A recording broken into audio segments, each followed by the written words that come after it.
saging. Sarap to guys. Hagigising ko lang guys.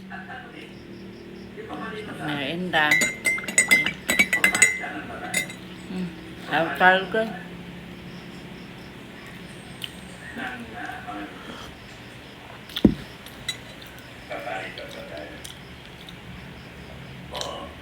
Kain ka? Kain saging? Kasi I want to align our thinking, mga kababayan. Ano ba ito? Palitan ng bato ng mga player? Palitan ng bato ng mga... Mamaya. Kain bawal magbigay-bigay sa site. Dami lang ga. Kaya tinataas ko pa guys. Dami niyang unyam. Yan mga pagkain ng pusa eh, kalat-kalat.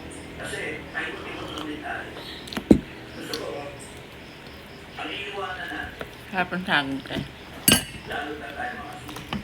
Ang iiwanan natin ay mga rights na papunta ng Singapore, Finland, Denmark, isang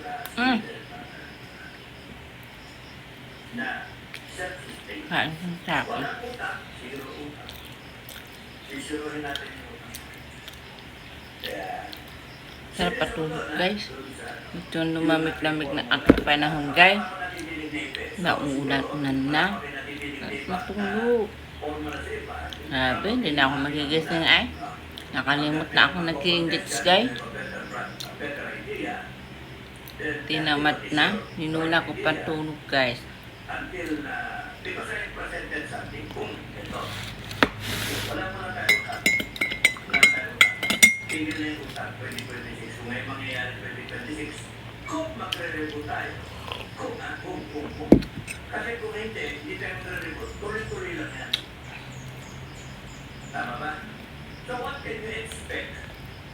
Kung tuloy-tuloy lang yan ganyan, na parang ang iniisip palitan lang, hahabulin lang yung mga magnanakaw, pero hindi aayusin yung pinanggalingan ng magnanakaw. Yung pinanggalingan ng bendalo. Yung pinanggalingan, paano nangyari ito? Sabi na mga sistema natin. Diba? Harap naman ako pa. And guys, thank you for watching. Salamat sa panonood. Bye!